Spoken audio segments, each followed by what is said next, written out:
Should you buy a rental property? That is a great question.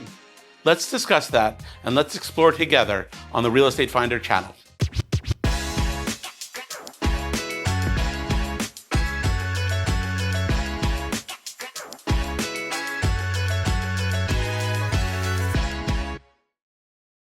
Welcome back to the Real Estate Finder Network. If you're new here, make sure you hit subscribe. If you've been around for a while, make sure you hit like and throw something in the comments. I really love your feedback. So let's begin. Do you want to be a landlord? Do you want to get those calls when a toilet stopped up or it's 94 degrees and an air conditioning broke? You could be interrupted on a vacation or when you're spending personal time with your family. And there's lots of types of rental properties. Vacation properties, single family homes, condos. A lot of condos have restrictions on how many times a year you can rent. So if you start a lease with somebody and they break their lease 3 months into the lease and you're not allowed to rent it again, you could be on the hook for several months of HOA's taxes and insurance. You're gonna have to go into your pocket to make up that difference. So being a landlord is not as easy as it looks on TV. But once you decide that you do want to become a landlord and want to buy rental properties, the very first step is identifying properties to buy. You need a real estate agent like myself or someone on my team to help you navigate the different options out there.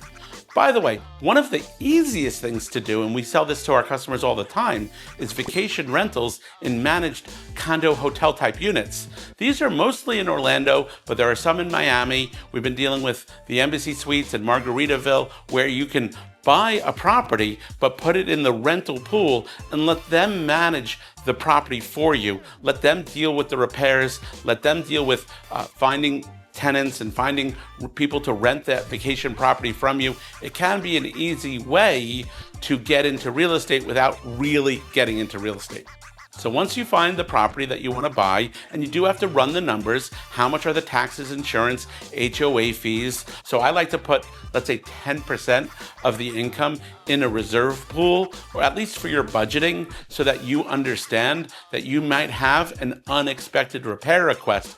Because as the landlord, the tenants are going to be calling you for every little request. It's a lot like parenting. If you don't have patience with your children, maybe being a landlord, you may not have patience with your tenant. Now that you own a piece of real estate that you want to market and look for someone to rent it from you, what are you going to do with that property while it's sitting vacant?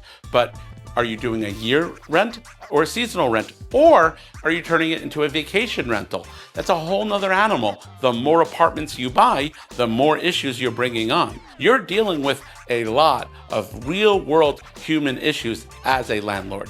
Another thing you have to prepare for is every year costs are going up. HOA or condo fees, those monthly or quarterly dues, they're not fixed. Every year they go up. In year one, you know your purchase price, you know your taxes, your insurance, your mortgage, and I like to use 10% in reserves. In year two, it's probably in line. It probably hasn't changed that much. But in year 5, you really want to sit down, run your numbers again. Are you getting the rate of return that you're expected? If the HOA goes up a lot, if taxes go up a lot, if insurance goes up a lot, and your rents aren't going up in accordance with, so give me a call or meet with one of my agents. Let's sit down, let's come up with a plan, map it out, and figure out if you should buy a rental property. And remember, this is a real person. I'm a real person. I'm not AI. I'm not a computer image. I know I might look like a model, but some people say, Matt, was that you? This is really me. We'll talk about that on another video. And this is Matthew Mashler trying to advise you on whether or not you should buy a rental property.